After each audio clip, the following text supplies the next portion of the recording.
Good to see you, dude. All right, good evening, everyone, and welcome to Free. I'm Ryan, and I'm the pastor and executive director here, along with Abby Alt, who is our home team lead, and it is so good to be with you all this evening at the 7 o'clock service. Welcome to all of you online, wherever you're joining us from, whatever state or country or living room or kitchen, wherever you're joining us from. We're glad you're here. We're glad you're a part of us. This is a community for addicts, loved ones of addicts, and spiritual refugees. And what we do here is break the silence of addiction while creating space for healing, recovery, and spiritual connection. And there is one thing we do not do. On the count of three, y'all can shout it out. All four words. 1, 2, 3. We don't do shame. We don't do shame, even when you try to come in early. All right, y'all, we're glad you're here. Am I missing anything to tell them that you're not going to tell them? Abby, why don't you tell them some things that are happening in our midst? Wonderful. Thanks so much, Ryan. You guys, we are so happy to have you here tonight. And if this is your first time at Free, welcome. We do have welcome bags outside of these doors here. We have some fresh roasted wagon coffee in there, some free swag, and a Connect card that we'd appreciate you to fill out so you can stay connected with all the happenings here at Free. Also, next weekend, we will be having an Easter egg hunt here at Free. Woo-hoo! Yeah, we are starting at 4 o'clock. It is sponsored by Aurora Sober Living and Transition Sober Living. We'll have a cotton candy machine. That's why I'm coming. I know, it's going to be a good time. And then service at both 5 and 7. So make sure you join us for the Easter egg hunt. And then we also had something really exciting happen here. Yes. So last week, we were privileged enough to have PBS come and film a little segment on our partnership with CARE, which is Colorado Artists in Recovery, and the coffee and the things that we're doing here at Free. And it was filmed last week and it aired this week, and we're going to share that with you tonight. Thank you, Abby. Take a look. Everything in this building is about recovery, and it's about celebrating the beauty of the individuals in recovery. My name is Darren Valdez. I'm the Executive Director of Colorado Artists in Recovery. We basically create spaces, safe spaces for people to have fellowship, and we use creativity as a gathering point. We focus on breaking the silence of addiction and create this sense of community, and that we can create beauty from our recovery as well. My name is Carrie McMullen, and we are in Free Spiritual Community here in Denver. We partner with CARE, Colorado Artists in Recovery, and we have our local artists displayed here, and all of these members are currently in recovery or support the recovery efforts. In recovery, the hardest thing to deal with is isolation. And when I was working at a treatment center, I noticed that there was a lot of these people who were amazing artists, and they were musicians, and they found their peace in strumming their guitar or painting pictures and drawing and things like that. I did this work when I was first getting sober, and I kept it in my bedroom for like 5 years and didn't show anybody, and it's really personal to me. And having it up has just been really kind of special to show people not just my artwork, but really what happened to me is the process of starting to do meditation and art.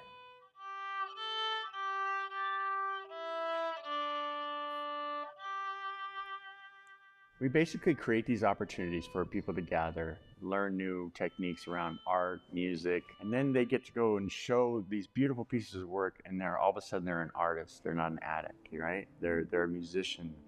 They have this new sense of self-identity and self-love.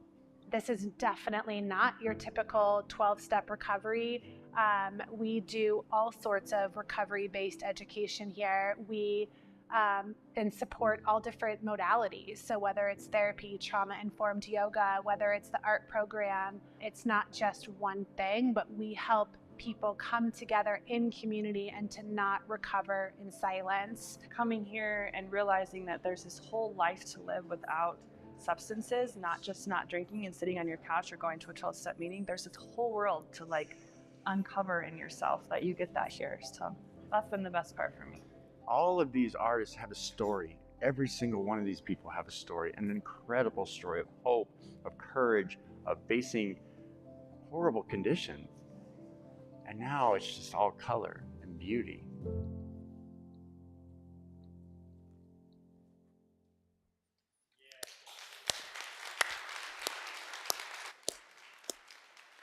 Darren Valdez with Colorado Artists in Recovery. So glad to have you here and the just amazing work you're doing in the world. Thank you, Darren. And Carrie, where's Carrie? Was she in here? Oh, right behind him. Thank you, Carrie, for just totally rocking it on the camera and saying such great things. And so grateful you're here too. For both of you to be, and if Maggie was here, we'd have all three. All right, y'all. The way we get started in this community is on a Saturday night. We start with the celebrations. We lift up the good stuff. We start with gratitude. And we take 3 minutes for this. It's a very important part of our time together. We believe that God joins with us in the celebrations. And so maybe you're celebrating a sobriety anniversary, a birthday, whatever the new thing is. Maybe it's a new home or a new job, new babies. We want to celebrate it. So just raise up your hand. Abby or Darren will give you a mic. And let's take 3. If you're online, drop it in the YouTube or Facebook comments. We'll celebrate with you there. I want to give a shout out to Kayla, happy birthday, and also to Marcus, whose birthday is tomorrow. We love you. All right. Happy birthday, Mark and Kayla. My name is Holly, and I'm 82 days clean and sober today. Way to go, Holly. 82 days. My name is David. I'm 60 days sober. 60 days sober. Way to go, dude. I'm Melissa, and I'm grateful to have my daughter Christine here with 5 days sober. Way to go, Christine. We're glad you're here. That's the good stuff.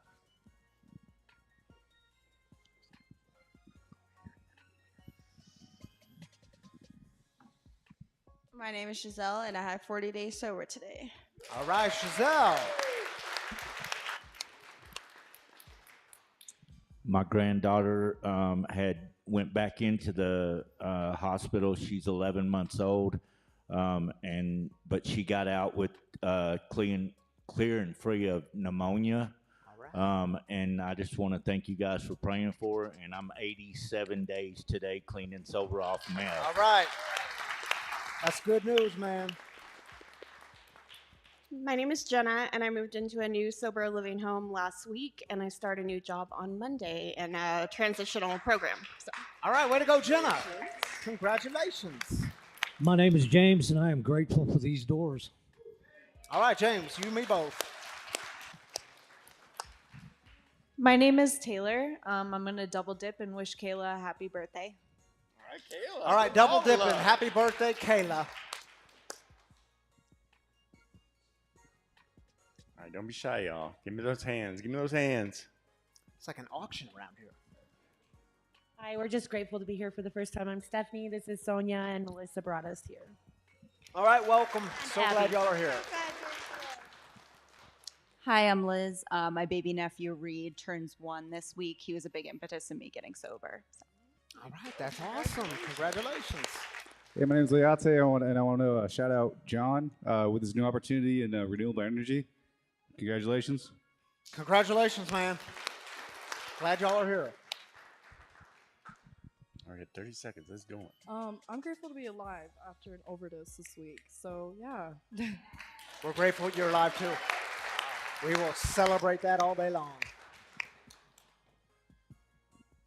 Hi, Carrie, alcoholic. I want to celebrate getting to be a sober mom to my 15-year-old twins who got their driver's permit yesterday. Ah, celebration or heartache, you know? I'm Dara, and I'm grateful for this place, to be 11 days sober, and to be moving into my new home next weekend. All right, Dara. Proud of you. Proud of you. Glad you're here. Can I steal? Oh, you got a mic. Tammy Candidate is joining me on the stage. Tammy Candidate with Wagon Coffee. So for those of you that got a little welcome bag, that has Wagon Coffee in it, roasted by Wagon Coffee. Probably this week, right? Probably like yesterday, yeah. Okay. Well, freshest coffee you'll ever have. All right. Thank you, Tammy, for joining me up here. You want to celebrate with our online peeps? I want to celebrate you. Your birthday is coming up. I don't know. Birthday on Monday. Woohoo! Monday. My Monday. belly button birthday. Not sobriety birthday, but this is true. Yes. Yeah. Clarification is good. gonna be good. Steven, hi Steven. Rosie from the Philippines became a U.S. citizen this week. She's very pleased. Next is her daughter, Kristen. All right, we'll celebrate that with you, Stephen. Way to go, Rosie. Kayla says, celebrating my 28th birthday today and 30 days into sobriety. Way to go, Kayla. Celebrating with you. And Terry says, I'm accomplishing great academic things, mostly on time. All Take right, that. way to go, Terry. We'll celebrate. Christy says, I had an amazing surprise birthday party today with friends from all over. Jen did an amazing job. I am so blessed. Happy Woo-hoo, birthday, Christy. Happy birthday, buddy. So glad you're part of this community. Was it? Ta-da. I think that's it. Oh, let's read it again. No, I'm just kidding. All right. Thank you, Tammy, for joining me up here. We'll see you in a little bit. Or yeah, we can clap for that. All right, y'all. We are in this fourth week of this series on habits.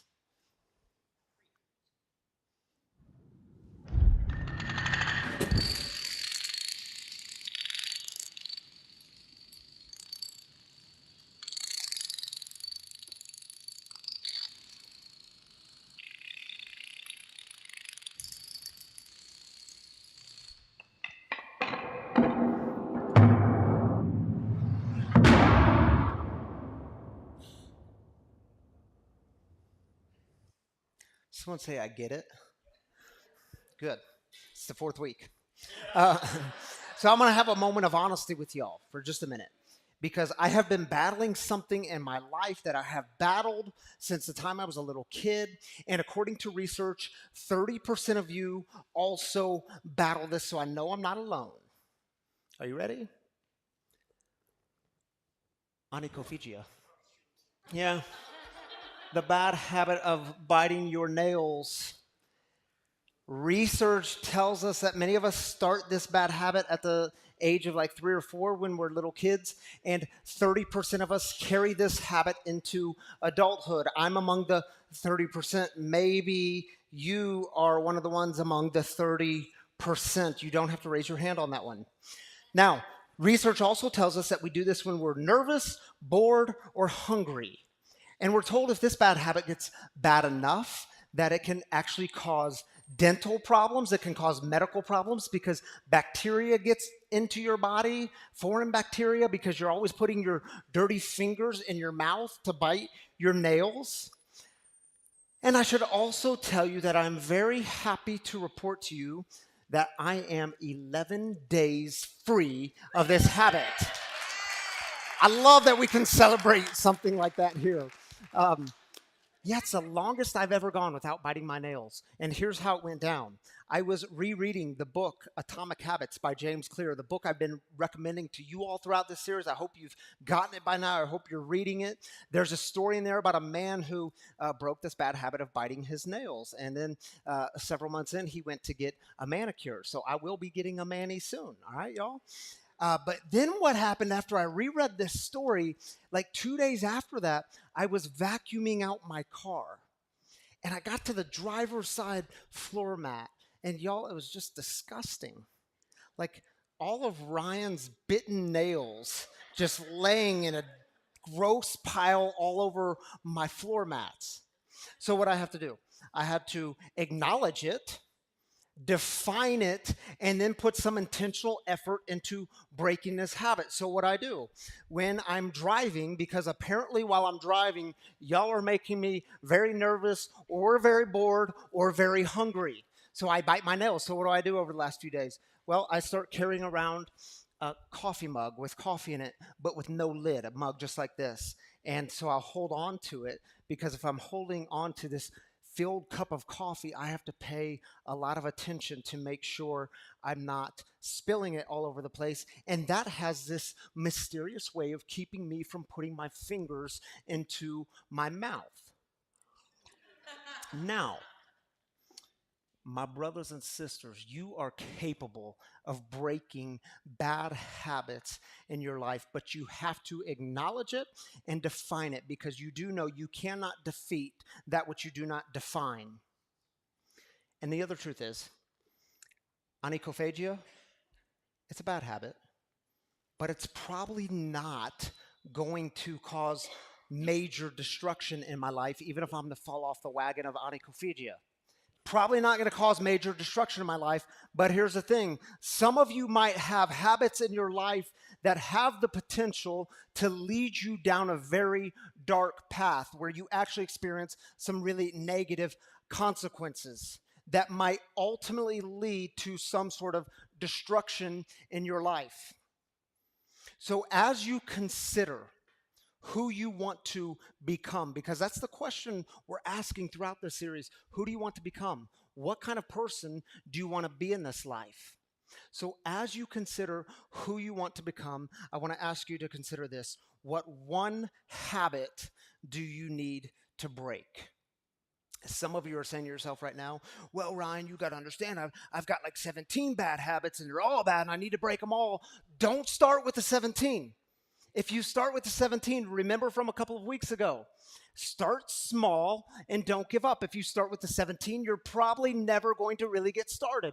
Start with the one. Acknowledge it, define it. Who do you want to become? And based on who you want to become, what's one habit you need to break? And remember from last week, the biggest driving force of our behavior is our identity, what you think of you. Now let's also state this, because you do know no one sets out to destroy their life.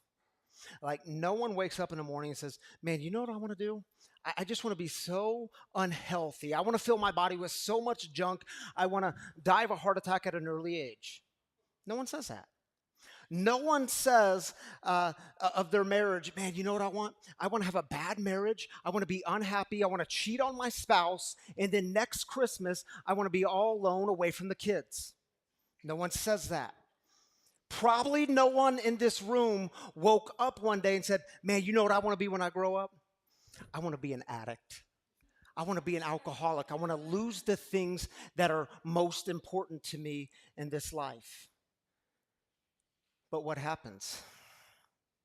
I mean, it happens all the time, doesn't it? And see, very few people destroy their lives because of one bad decision. Most people do it, one bad decision, one bad habit over time, and it can go for months or years or even decades. And I know what we try to do. We get a little bit lazy and we try to summarize that destruction in one sentence. Is it true? We'll say things like, well, yeah, you know, he struggled with his weight and he just died of a heart attack at age 53. And we try to summarize decades of poor decisions in one sentence. Or we'll say, yeah, he cheated on his wife and now he's alone now. And we'll summarize like months worth or years worth of unhealthy habits. Or we'll say, well, she bought that bag of dope and she went to prison and lost it all. And we'll try to do a one-sentence summary of like so many poor choices, steps in the wrong direction. And you know what's interesting? Even the Bible tries to pull this mess on us. Gives us these one-sentence summaries, and sometimes you just got to point them out. So what I want to do with you for the next few minutes is look at a story about a man named Samson. Anyone know Samson? Okay, a few of you. Samson, his life story is told in the Old Testament book called Judges, and it's found in chapters 13 through 16. And I want to get a bigger snapshot of his life so we can see this one-sentence summary. Now, here's what you need to know about Samson. Samson was chosen by God to be the leader of Israel. This was before the days of kings. He was the leader of Israel. And the thing about Samson is stories tell us that he was a man of like incredible physical strength. We have a story in Judges that tells us he killed a lion with his bare hands and then he ate honey out of the carcass. Come on. And then we have stories that tell us he was a man of long flowing hair and he wasn't to cut his hair. If a razor ever touched his head, he would lose all of his strength. So this man was like a warrior. And here's what was happening. Israel, he's the leader of Israel, they were in this long, drawn-out battle with this group of people called the Philistines. And we get a one-sentence summary of Samson's destruction. This comes right before his death. We're told this. One day, Samson went to the Philistine town of Gaza and spent the night with a prostitute. And let's just get some clarity here. He's going into Gaza. Gaza's like a public enemy. This is like the Philistines' headquarters, and another woman enters the scene who, again, is not Samson's wife. Samson is a married man at the time. Another woman enters the scene. Some things ensue, and his hair gets cut. He loses his strength, and then he's put to death by the enemy, the Philistines, in a very publicly humiliating way. And it's easy to read that one-sentence summary and say, See what happened? Samson went and found a prostitute. Then life was over for Samson, as if it was one bad decision or one wrong step. But here's the thing, y'all. His hometown is Zorah. He travels to Gaza, which is approximately 25 miles away. This is in the ancient world. So this is before the days of Uber, right? So Samson is walking 25 miles to get a little action in his life. You know what I mean? 25 miles. Do some monkey math. That's about 56,000 steps of walking in the wrong direction to get some action. And by the way, do you know what happened right before this? Right before this, Samson gets in an argument with his wife. Yeah, he's a married man at the time. He was married to a Philistine woman, which caused all sorts of family dynamic problems. And he gets in an argument. He leaves the house. And if you're going to say to yourself, man, this story is so ancient and barbaric, of course it is. It's the ancient world. But see if you find it relatable. He leaves the house. He comes back. And his father-in-law, her father's there. And he says, I'm here to take my wife into the bedroom. I'll let you all figure out what that means. And the father says to him, ooh, dude, we thought you left and weren't coming back. We thought you hated her, so I gave her away to another man. And he says, here, take my younger daughter. She might even be better for you. And Samson says, you did what? You gave my wife away? Samson was angry. He had habits of anger, violence, and revenge. Samson replied, no one can blame me now for being ready to bring down trouble on the Philistines. And y'all, this is like my favorite story in the Old Testament because it is so bizarre. Samson goes and finds 300 foxes. He ties the foxes' tails together, butt to butt. Then he gets a torch, jams it in between their butts, and he sends the foxes into the fields of the Philistines, burning their crops, their wheat, their food. Bizarre, isn't it? Now, do you think they're happy about this? No, the Philistines are all sorts of pissed off. So what do? They put Samson's father-in-law to death by burning him at the stake. What'd Samson do? Samson then responded to them, if this is how you act, because y'all know revenge always escalates. You can never win this thing. Then I won't stop until I get revenge on you. So then some of his comrades come along, his fellow warriors. They say, Samson, dude, what are you doing, man? You have lost it. Your anger is out of control. All you can see is rage. Your ego right now is off the charts. Have you forgotten how powerful the Philistines are? And you're making them more angry at us. What are you doing? But Samson said, I did to them just what they did to me, because revenge can always be justified. Then he picks up this donkey's jawbone and he starts swinging it around and he kills 1,000 Philistine men. And by the way, right before that, he was telling a riddle to a group of people and he thought they would never figure it out, but they figured it out pretty quickly. They give the right answer. It angered Samson, and the text tells us he killed 30 people. Do you see what's happening here? Like Samson's destruction wasn't because of one bad decision or one wrong step.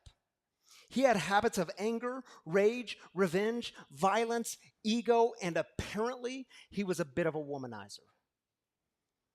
You see, it wasn't one wrong step, but the final step was actually 56,000 steps in the wrong direction.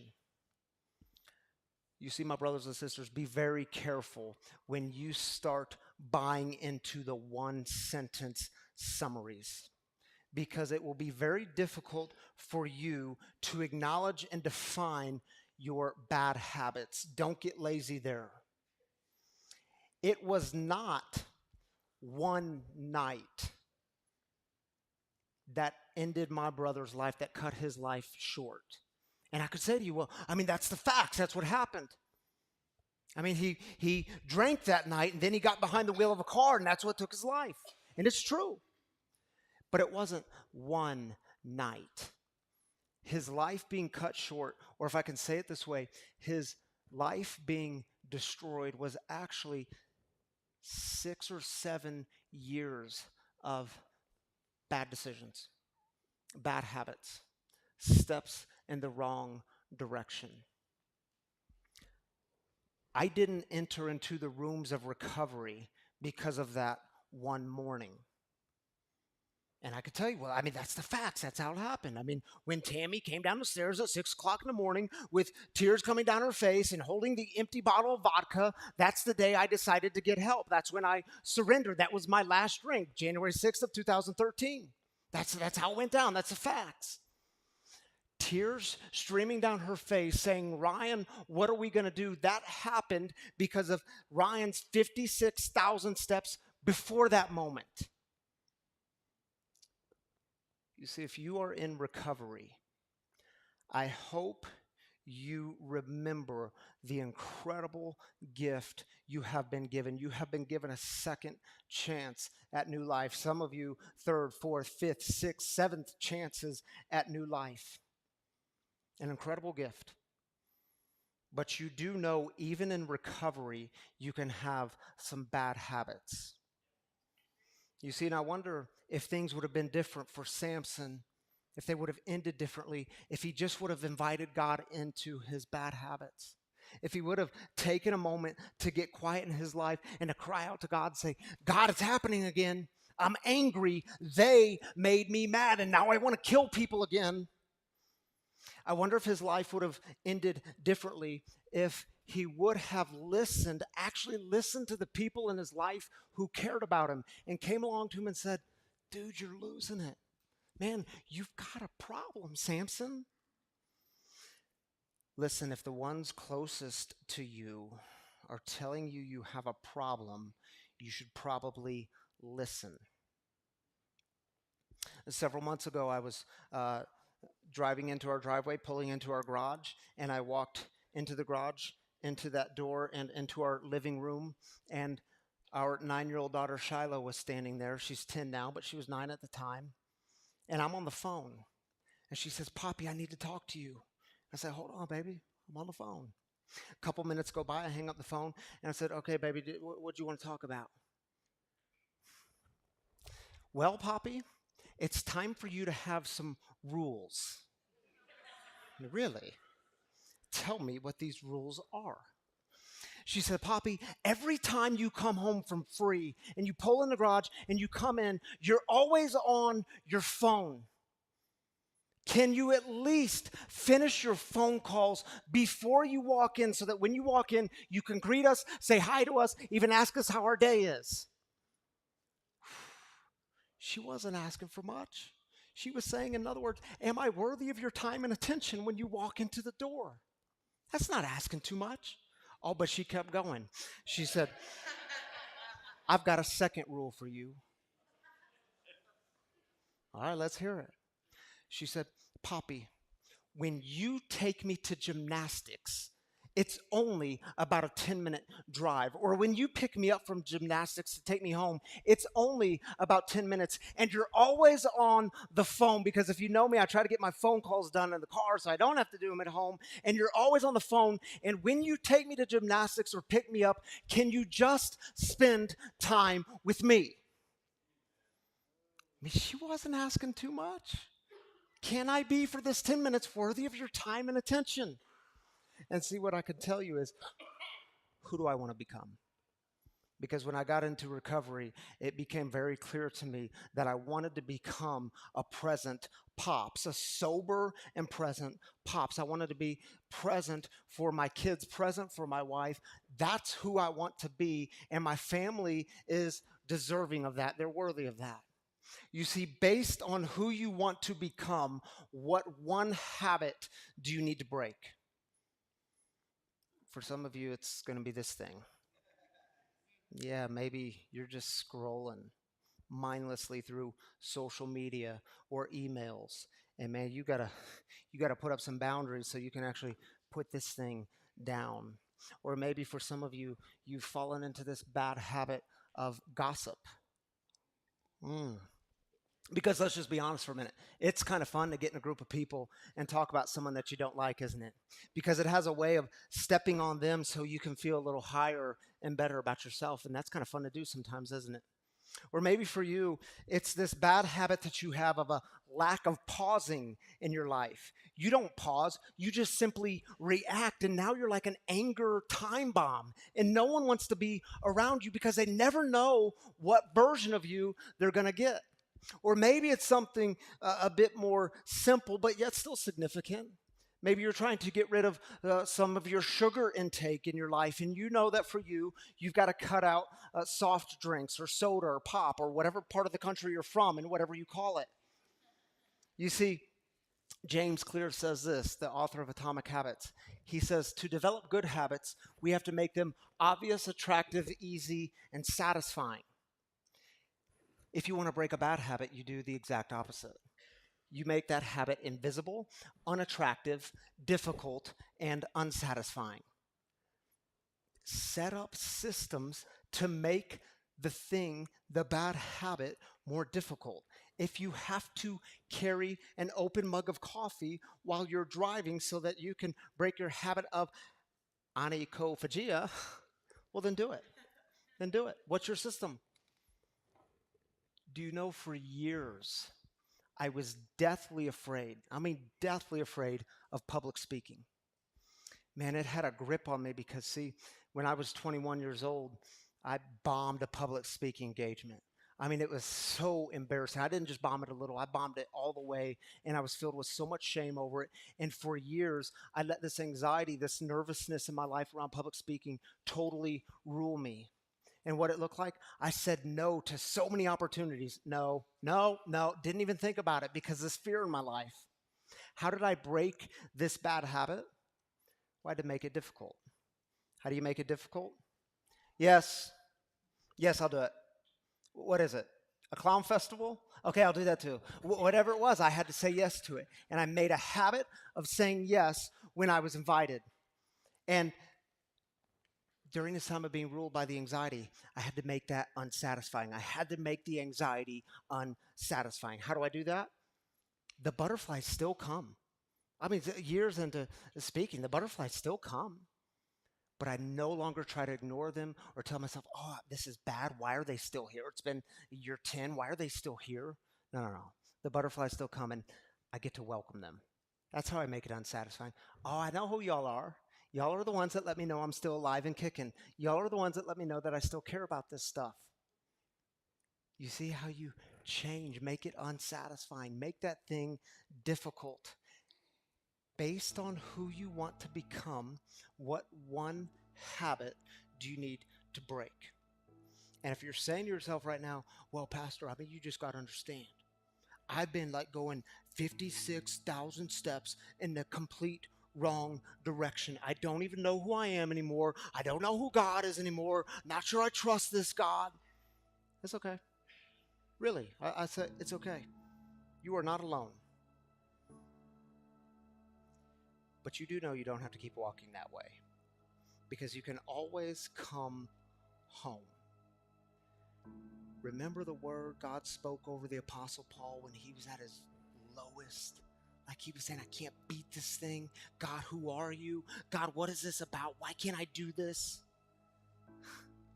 God said to him, my grace is sufficient for you. My power is made perfect in weakness. Grace is sufficient for you. Power being made perfect in weakness. If you are struggling to get rid of bad habits, you are not alone. We all fight this. This is the human condition. Or as the big book of Alcoholics Anonymous puts it on page 59, without help, it is too much for us, but there is one who has all power. That one is God. May you find him now. You see, based on who you want to become, what one habit do you need to break? So what we're going to do is close with this song. It's an oldie. We're going to go old school. Many of you will know this song. It's called Amazing Grace, brought to you by Pentatonics. Now, for the last few weeks, I've invited you to come up during the song and write something down on the Post-it, and you could stick that thing to the stage, and at the end of the night, I pray over all of them. We've done good habits. Maybe one word you're asking God for to get systems developed in your life. Tonight, I want to invite you, if you'd like, you can simply sit and stay comfortable and reflect if you want to do that.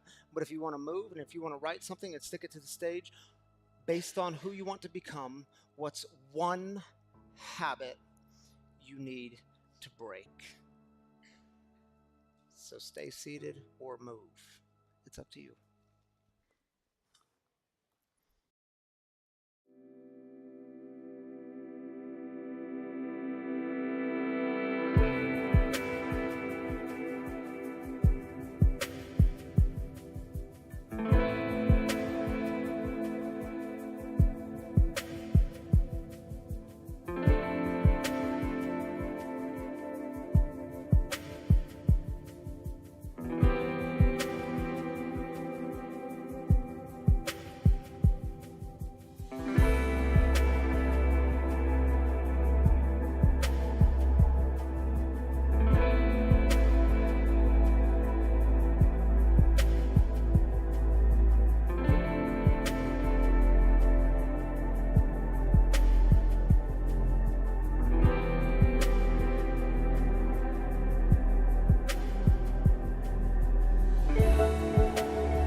Amazing Grace, ladies and gentlemen.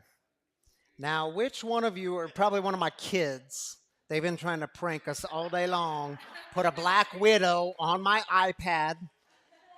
I have a feeling it was Breck. I'm going to leave it right there, and then I'm going to talk to him. I'm going to lay down some rules when I get home with him. All right, y'all, if you're new with us this evening, I want you to know we have a guest storyteller that joins us in the living room to share some of their experience, strength, and hope around the topic at hand. This happens every Saturday night, both services, 5 p.m. and 7 p.m. By the way, did you know we have a 5 p.m. service? If you can't ever make the 7, you can come to the 5. Tonight, I can't wait for y'all to meet my friend Shannon Fender. And why Shannon's here tonight is because I was talking with Carrie, our community ambassador, when we were preparing this series on habits. And I said, like, who are the best ones to bring in for habits? And she said, oh my goodness, you got to talk to Shannon. So I called Shannon, and apparently Carrie did first, as I found out last service. But I called Shannon, and she said, oh my goodness, I love habits. So Shannon, come on up into the living room. Let's talk about habits and recovery and all the good stuff.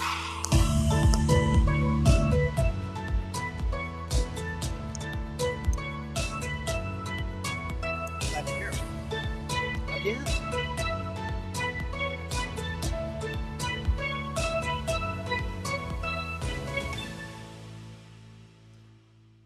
All right, Shannon, welcome back, because she was here at the 5 o'clock service. So welcome back to the 7 o'clock service. Let's do the whole thing again, shall we?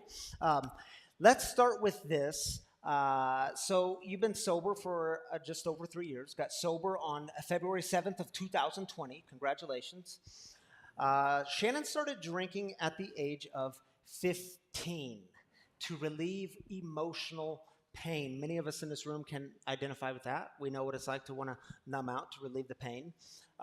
But tell us from 15 on, how'd that play out for you? Yeah, thanks, Ryan. It got bad before it got better. I started drinking, as you said, when I was 15. And, I think I've always been an alcoholic because that first time drinking, I went straight to the hard stuff. It was, 5 shots of Stoli vodka to oblivion. And I remember I was a freshman at a senior party, and I threw up all over the party. And I had a terrible hangover the next day. And because I'm alcoholic, I didn't think, well, that was a bad idea. Maybe I shouldn't do that again. I thought, let's try it again. Let's do it again. When can I do that next? And so, high school was really rough. I stopped doing the things that I loved. I was a soccer player and a singer. I started drinking more and doing drugs, and ended up in jail a couple of times and spent some time in foster care. And ultimately, I dropped out of high school. Ended up, my dad, shout out dads in the audience. Welcome, Dad. My dad was able to help me get back into high school. I did graduate as a super senior and just barely got into college. But I just kept going. I just kept drinking throughout college. Got in trouble for drinking in college. Hung out with people who drank a lot like me. But also really found my niche. I found a career that I loved, and it just so happened the drinking was a big part of that job, and there was a lot of partying that went on. It still does in my selected career path, and so yeah, things got really bad, and I ended up hitting an alcoholic bottom, but I didn't stop there. I lost some friendships, lost a really important relationship to me, and ultimately ended up in an abusive relationship, and first came into the rooms of AA because throughout all of this process, I stopped working out and. Hold on, can I back up for just sure. a moment? Yeah. Because I thought it was profound that you said to me, I didn't know what an alcoholic was, because Shannon was ambitious. She was motivated, successful on the outside, very career driven. So you thought you were what we sometimes call, I think falsely call, a functional or functioning alcoholic. And so can you help people understand what happens in those messes when we think, no, I can do this. I'm successful on the outside? Yeah, definitely. I think that I surrounded myself with people who drank like I did, and it was so normalized. And I think that there are probably a lot of functioning alcoholics that are still out there drinking that I used to spend a lot of time with. But for me, things started getting so bad. I just felt like I was dying on the inside. Yeah. And things just really had to get pretty terrible in my life until I was even open to the possibility that there would be something else. And I didn't know what an alcoholic was. I didn't see people around me talking about recovery, talking about spirituality.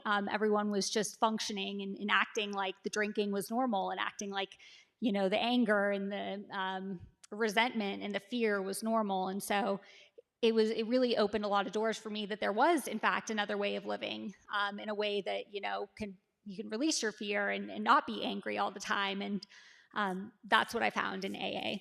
Okay, so because we have a similar story in this sense. You came in, tell people why you came into AA. See if anyone relates to this. Yeah, so I think I always assumed that I could stop drinking when I wanted to. And so I reached a point after several years of, binge drinking every single day. And I liked hard alcohol. I liked brown liquor. And I put on a lot of weight because my habits when I was in active addiction were, drinking a lot. And then eating like shit and just repeating that pattern over and over again, ad nauseum. So I had put on a lot of weight, and I was sick of that. I was sick and tired of being overweight. And I wanted to get back in shape. And that's when I found out that I couldn't actually stop drinking. When I tried to stop drinking long enough so that I could get in the habit of going to the gym, I couldn't do it. Yeah, me too. And so, it took kind of that to get me in. And I didn't really want to stop drinking when I came to AA totally, wanted to quit drinking long enough so that I could get in shape and, be cute, and then continue drinking.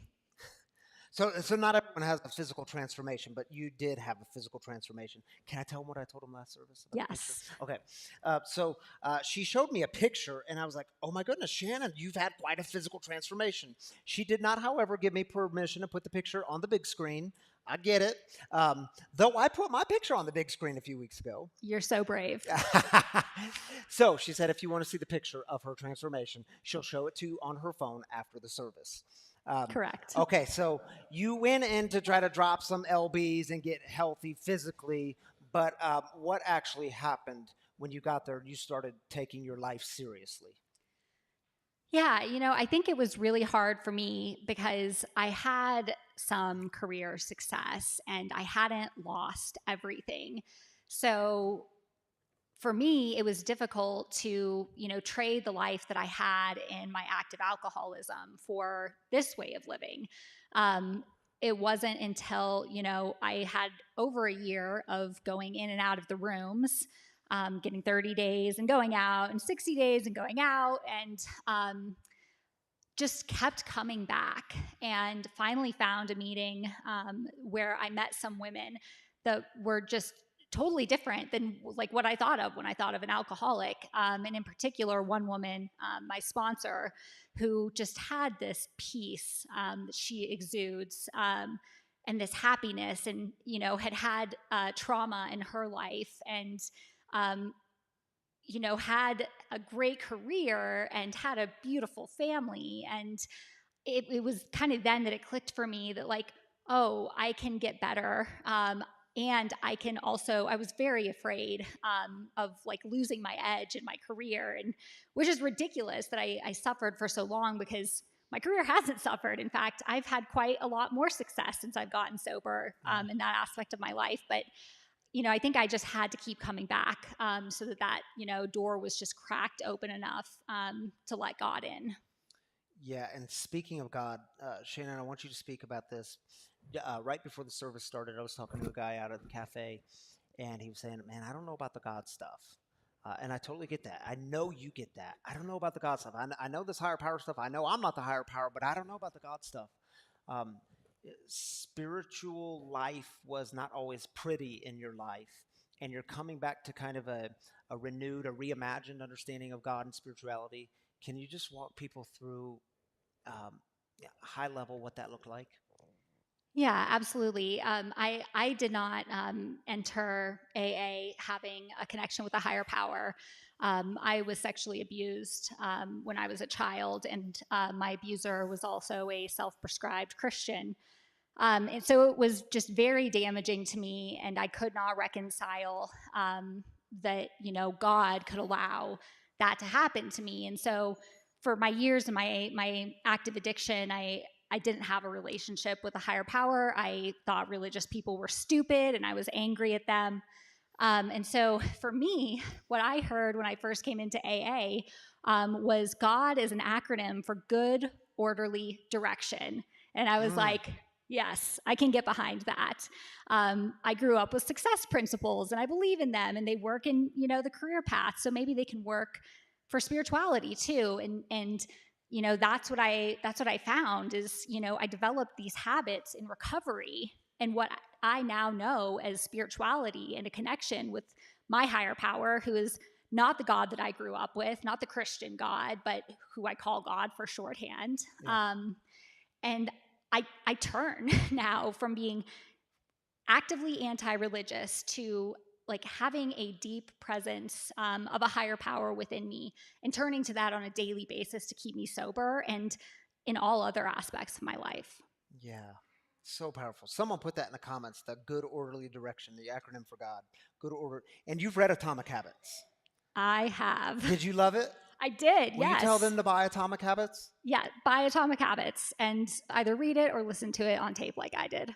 On tape? Yes. Wow. I mean, yeah, audiobook, Audible. whatever. I can tell you what year you were born by saying that. So would you tell people just briefly, what are some of those habits that you have in your life? Because again, you're the one that said, oh my goodness, I love habits. What are some of those habits that keep you on the beam that you said, even on your worst days, these things keep you connected and on the beam? Oh yeah, I really do love habits. So everything in my life kind of rotates around like my early bedtime schedule and then my early rising. And my dad can attest to this. I really like to be in bed by no later than 8 p.m. And, before that, I will have taken my vitamins. You've got 6 minutes to get to bed, Shannon. I know. This is a special occasion, but I'll be tired. So, yeah, I get home early. I don't plan a lot of activity for myself in the evenings because I know I don't feel good when I do. I get a good dinner, and I take my vitamins, and I brush my teeth, and I wash my face, which are not things that I always did when I was in active addiction. Yes, I said this last service, but Tammy was asking me that when Trina shared her here a couple of weeks ago as a guest storyteller, and she talked about the importance of her in early recovery, like getting in the shower and brushing her teeth. And she's like, do people really, does addiction stop you from doing that? For many people, you don't have to raise your hands on this one, but we stop caring about the essentials of life, like showering, brushing our teeth, just basic hygiene. Yes. So that's actually a big deal. That's the atomic habit you were talking about. It's a tiny habit that makes a big difference to everyone around us as well. Amen. But yeah, I get in bed, and it's usually, I like to be lights out by 9. But I'll do a gratitude check-in with the women that I'm close with in recovery. And it's really beautiful every single night. We check in with each other on what we're grateful for in that day and what we could have done better. It's a 10-step practice. And, so I like to get 9 hours of sleep. I'll settle for 7 or 8, but I get up early and I go to the gym and I pray and I meditate in the sauna afterwards. And then I, eat a good breakfast, and then I get off to work. And oftentimes I'm in the office before 8 a.m. And that just habit pattern, it doesn't deviate much. I mean, it takes a pretty special occasion for me to get out of that. Yeah. That's what most of my days look like now. And that just, if I've done all of those things, I know I'm going to have a pretty solid day. And guess what? If I have a bad day, then I just go to bed earlier, and like sleep is so restorative. And then I just get up and I start it all over again. And I love that in recovery. You know, it's every day is a new beginning. And as a matter of fact, every hour can be a new beginning, or, you know, every minute sometimes in early recovery, it was like minute by minute to get through. Yeah, and I hope y'all are hearing. This is our 4th week in the series, so 4th guest storyteller on habits. They all have very similar habits, don't they? I mean, sometimes we want to really make this rocket science and tell me the answers on habits, like praying, connected with God, gratitude, meditation. I even have in my notes, and when I meet with the guest storyteller throughout the week, I just take random notes. I have in here, and I have no clue why I wrote it, but you explained it to me last service. My God doesn't care if I pray while I pee. What do you mean by that? It's in the notes, so I can say it. I always tell our guests, if I put it in notes, I have freedom to say it. Yeah. So, so where that anecdote comes from, because I didn't have a relationship with a higher power when I came into the rooms, I was given, and I heard a lot of advice to get on your knees and pray. And that just didn't really jive with me. I do it from time to time now, but you know, I had heard that over and over, that you should pray first thing and pray to stay sober first thing in the morning, and, you know, ask for God's guidance and upon awakening. And when I was in early recovery, I would forget to pray. Like, I'm a very literal person. So you say first thing. If I didn't pray first thing, I was kind of freaked out. A lot of times I tell my sponsees this, you know, the first time I would think to pray, it was like I'd gotten up and it kind of groggy, and, you know, I was peeing. So that's a fine time to pray. Like, you know, my higher power, I had to break down this idea of what I thought God was, that was so damaging from my youth. And I had to rebuild it in my mind. And I still do that to this day. You know, that old punitive, punishing God creeps in and tries to fill me with shame. And I have to say no. So I will stop and pray as soon as I remember to do so. And guess what? It's not a catastrophe if you don't pray the literal first thing in the morning, but just do it when you remember to. Yeah, so good. Could you close us in saying and telling us what's the one habit you had to break to be the person you want to become? And what do you say to someone who's struggling to face that one habit? Like they have not started the process of dealing with their bad habits. What do you say to them? Yeah, I really think for me, I am so grateful that I gave AA a chance and that I kept coming back, because my last drunk, I would not have thought was my last drunk. I identify my bottom as far before that, but I gave the program a chance, and my heart was opened up enough for this program to work. And so what I would say is just start small.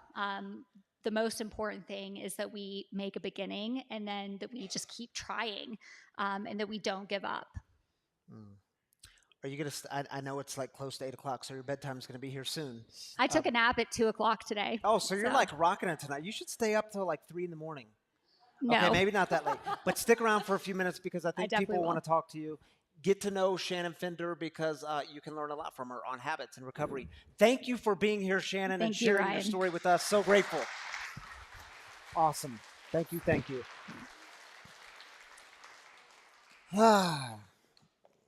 Life is good, but I also realize we sometimes carry around burdens and heartaches. And so it's how we end our time together on a Saturday night.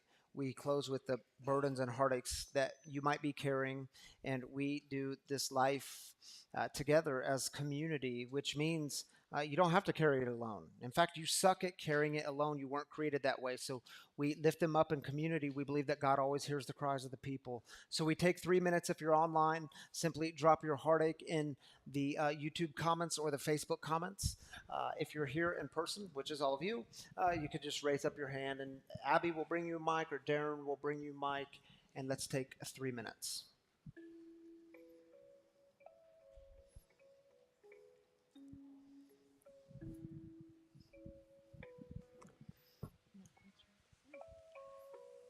I'd like to hold our hearts up to my friend Walter, who has recently found out that he's got some very serious heart issues and may need pretty immediate open heart surgery. So if you can lift him up, I'd appreciate it. All right, lifting up Walter. Thank you for sharing that with us. Hi, my name's Patience. I just want to lift up my dad because he's still out in a relapse. So just prayers that he finds his way back to the light. Patience, lifting up your dad. Thank you for being here and being part of this community. I'm Dan, an addict. I'd like to lift up my friend Janet's brother who's recovering from pancreatic surgery. All right. Prayers for them. Thank you for lifting them out, Dan.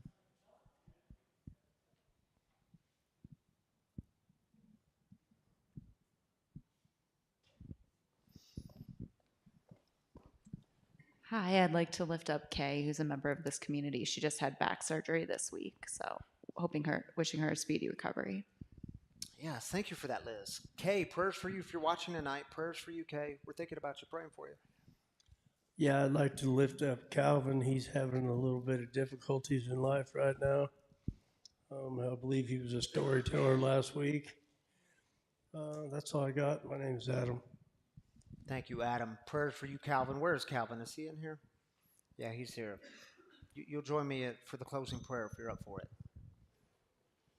I'm originally from Nashville. I have been in that school. I took teacher training there, so for all the deaths and the shooting and just the whole city is still just recovering. So for everyone in Nashville and the school shooting. Thank you for sharing that with us and keeping Nashville in our prayers in that school, and you too for the feelings that stirs and everything it brings up. Prayers for you. I'd just like to send out a prayer for all those that are still out there struggling with addiction, and the parents and the families that are struggling with those that are out as well. This is real, and it's an epidemic that we. I want to do everything that I possibly can to help anybody. Just reach out and know that there's always somebody listening. Yeah. Thank you for lifting them up. Prayers for all who struggle. Jeanette, gratefully recovered alcoholic. Just wanted to raise up my 11-year-old niece who was just diagnosed with type 1 diabetes. All right. Lifting her up. Thank you for sharing that with us. Glad you're here. Is it over? It's over. Darren, where's Darren? Darren, you want to join me up here? Darren can jump, play music, and just do all sorts of incredible things. Man, I'm glad you're here and glad you're part of this community. Glad you're my friend, man. Yeah, me too. Well, let's join with some of our heartaches online if you want to take the first one. First one's from Christy. Prayers for the families who lost loved ones in the Nashville shootings this week. Absolutely. Yeah, and that horrible all the tragedy. shootings in East High School and everybody who's dealing with that. We need to get on our prayer horses and really help out. Yep. Megan says, please lift up my friend Jeff as he finds his direction and hopefully sobriety. May he find peace and healing he seeks. Megan, we're praying for Jeff tonight, lifting him up. Glad you're here with us tonight. Next one's from Monty. Please pray for Lauren and her mom, Barb. Lauren is a new mom battling cancer, and Barb has a herniated brain injury that is threatening and time sensitive. All right, prayers for Lauren and Barb. Yeah. Glad you're here, MJ. Kayla says she was praying for my sisters from my recovery program struggling with staying sober after their program, and praying for what's that word? Giselle's mama. Hope she is safe from my sober family still in the recovery program. Kayla, thank you for lifting them all up. Prayers for them. Thank you for sharing that with us. Glad you're joining us tonight. Next is Shamia. Please pray for my son and I to have a better relationship. Absolutely. Thanks for joining us. Yeah. Devana says, pray for my grandfather that will be having a triple bypass surgery and artery stent surgery on the 19th. Devana, praying for you, your family, your grandfather, peace and healing. I'm glad you're here. Darren, thank you for joining me up here. And again, thanks for the great work you're doing with Colorado Artists in Recovery. You're killing it, dude. Killing it. Thanks for having us. Yeah, we're going to snap as he does. All right, y'all. Hey, I just want to let you know, part of being community together, one of the reasons we exist And I say this every week. It's because of one of the reasons is because of your generous giving. Your generous giving helps this mission of breaking the silence of addiction thrive in the community. And as we see each and every week, I hope you see how important this mission is. So if you feel compelled to give, it really does help us keep going in the world. There's a giving box here next to Calvin. Calvin, raise your hand. And there's a giving box just outside these doors if you feel compelled to give. Or if you want to give online, you can do that too. And for those of you that make this a spiritual practice in your life, we're really grateful. You can download the app, the free Spiritual Community app. It's free. Yeah, all our content's on there. You can give weekly, monthly, or one time, however you want to do it. Or you can go straight to the website, freespiritualcommunity.com, and click on the giving button there. We're really grateful. Or message the number on your screen. It walks you through a simple set of instructions. Your generous giving keeps this mission in the world thriving. And Calvin, will you join me up here for our closing prayer? And I brought him up last service because, man, I tried to get a hold of Calvin today. I couldn't get a hold of him. People said you were struggling. And, dude, I was worried about you. And I know with, and I won't give details, but with someone that you're close to in your life, there's been some heartache. And I know it's been a very difficult day. Did you want to say something? Ex-fiance or whatever, she OD'd last night. Cal, for those of you that couldn't hear, his ex-fiance OD'd last night. And I know it's been difficult on you, man. And I said this last service, you have meant so much to me in my faith, my recovery, and it's not just me. There are so many people here who say, man, we just love having Calvin here. Calvin's on our home team. Yeah. Listen to that, dude. Calvin is on the home team, welcomes people, welcomes you all when you come in, makes people feel at home. He's got the badge that says, I'm here to help. He ain't messing around.